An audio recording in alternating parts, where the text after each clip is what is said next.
Et si je vous présentais à la fois le trade idéal, le trade parfait qu'aurait dû prendre tout trader forex au courant de la semaine dans le but d'allier à la fois efficacité, simplicité et performance. Salut les amis, j'espère que vous allez bien et que vous avez passé jusqu'à présent une très bonne semaine. Bienvenue dans cette émission que nous avons mise sur pied dans le but de partager à la fois le trade idéal, le trade parfait qu'aurait dû prendre tout trader forex dans le but d'allier à la fois efficacité et simplicité.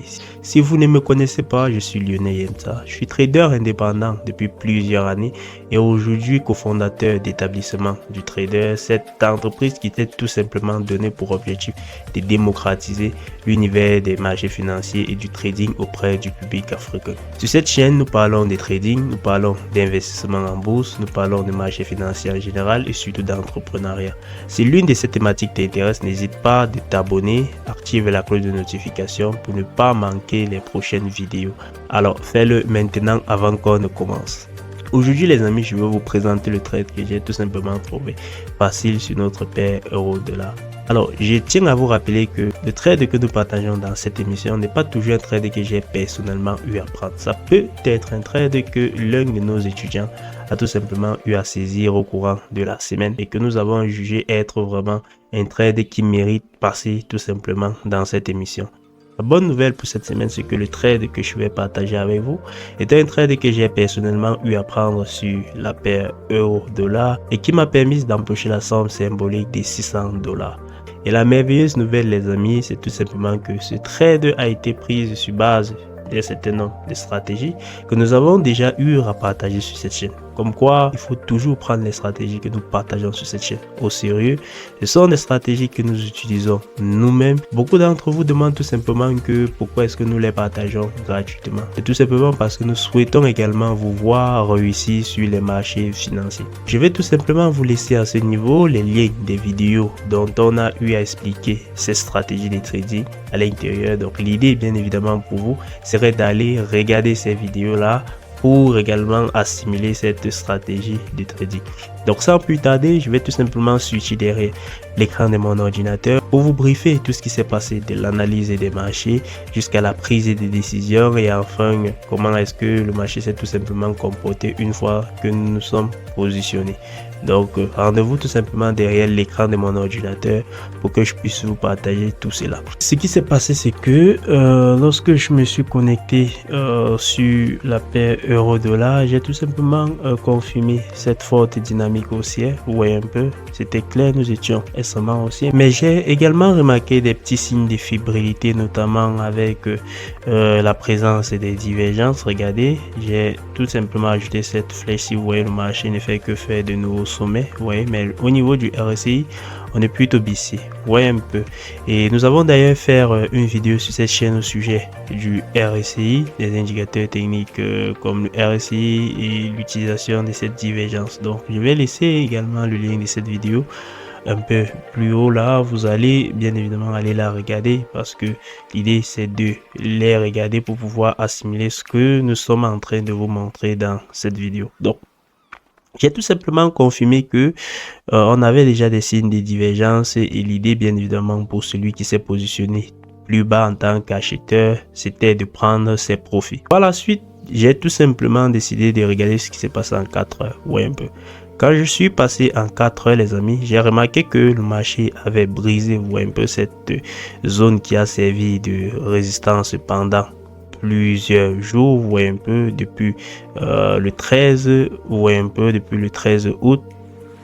Cette zone-ci, c'est de résistance, vous voyez un peu. Et nous sommes là le 9 septembre et vous voyez, on l'avait brisé et le marché essayait de réintégrer. Vous voyez, comme quoi elle a juste servi de prise de liquidité. Vous voyez un peu. Donc le marché est revenu prendre la liquidité là, vous voyez un peu. Et regardez également au niveau du RSI, lorsqu'on l'a brisé, le RSI n'a pas fait de nouveaux sommets. Le RSI n'a pas fait de nouveaux sommets. Vous voyez, le RSI a toujours buté. Vous voyez cette zone de résistance là qui était représentée à ce niveau. Le RSI n'a pas fait de nouveaux sommets. Vous voyez un peu. Comme quoi, les signes de divergence là étaient vraiment palpables. Ou un peu. Et ce que nous nous sommes dit, c'est d'attendre voir si le marché allait réintégrer dans cette zone. Bien évidemment, pour se positionner à ce niveau maintenant, accompagner le marché à la baisse, revenir chercher ce niveau de support ou un peu. Donc après cela, nous avons tout simplement décidé de passer en période de 2 heures pour voir ce qui s'est passé là-bas. Un peu. Quand nous sommes passés en 2 heures, un peu, on a remarqué que le marché était déjà assez concentré, un peu dans cette zone-ci, un peu. Et regardez le RSI. Regardez le RSI. Le RSI était déjà passé pratiquement en dessous de cette zone de neutralité. Oui, le RSI était pratiquement passé en dessous de cette zone de neutralité. Donc le signal vendeur était déjà quand même visible en 2 heures. C'est vrai qu'on restait au-dessus de la moyenne mobile et on n'avait pas encore brisé cette zone de compression. Ouais, la cassure en tout cas de ces zones qui allaient vraiment confirmer ce signal. Ouais, un peu. Mais au niveau du RSI, on avait déjà un RSI qui était déjà passé vraiment en posture vendeur. Ouais, un peu.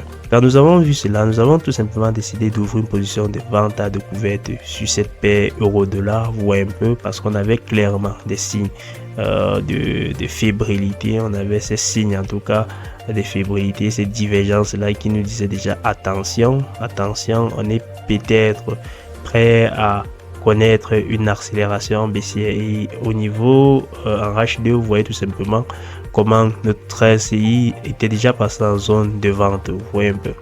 Donc c'est pourquoi nous avons ouvert notre position de vente à découverte là. Vous voyez un peu, on s'est positionné là.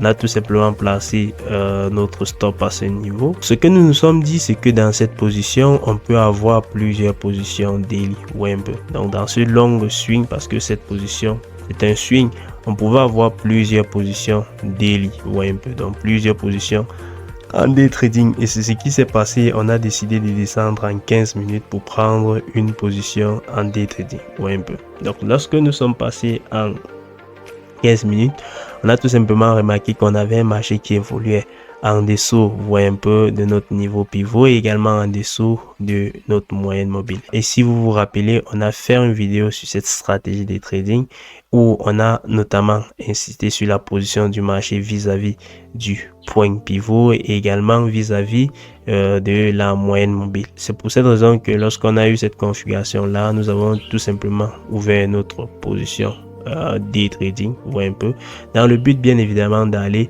chercher le S1, ou un peu, dans le but bien évidemment d'aller chercher le S1 qui a tout simplement été atteint, ou un peu, qui a été atteint, et nous avons tout simplement réussi à réaliser cette magnifique performance des $600 dont je vous ai présenté à l'introduction de cette vidéo. Pour le moment, notre long swing reste toujours en cours et dans ce swing, on va également rechercher des prochaines opportunités de day trading. Bien évidemment, on va également rechercher des prochaines opportunités de day trading, toujours à la baisse, comme vous pouvez le remarquer. Donc les amis, c'était tout pour cette vidéo du trade de la semaine. Si vous avez aimé le trade de la semaine, n'hésitez pas de liker cette vidéo. Vous avez sûrement un ami trader qui souhaiterait tomber sur une vidéo pareille. Partagez cette vidéo autour de vous, voyez un peu, et abonnez-vous aussi si ce n'est pas encore le cas à notre chaîne YouTube pour ne pas manquer tout simplement nos prochaines publications. Donc d'ici à là, nous vous souhaitons tout simplement un très bon week-end et du succès en tout cas sur les marchés financiers. À très bientôt.